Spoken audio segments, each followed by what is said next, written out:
तपाईले जसलाई तबेला उपहार दिनुभएको थियो आज उहाँ नै तपाईको तबेला बजाउन आउनु भएको छ। नमस्कार, जय नेपाल। यति बेला त तपाईहरुलाई नमस्कार गर्नु त सजिलो त तपाईहरुको हातमा ग्लु लाएर छोडिदिनु पाए भए ढुक्क हुन्थ्यो होला। यहाँ राति सुतेको बेला नि यसरी सुत्नुहुन्छ होला है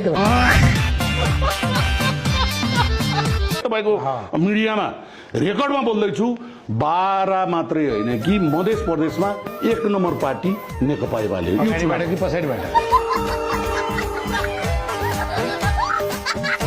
पद ठुलो कुरा होइन हो मेरो लागि त्यत्रो ठुलो कुरा होइन किनकि पद ठुलो कुरा होइन भने चुनाव नउठे भइगयो नि।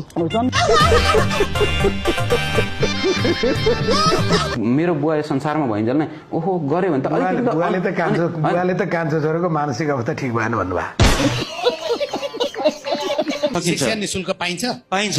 शिक्षामा समस्या कहाँदेखि छ भन्दाखेरि हामी व्यवहारिक शिक्षा पढ्ने कि अथवा चाहिँ तपाईँको सर्टिफिकेटका लागि शिक्षा लिइरहेको छौँ। नगुमाउनुस् न, जेरी पकाउनु ला हो र चुनाव गर्न ला हो।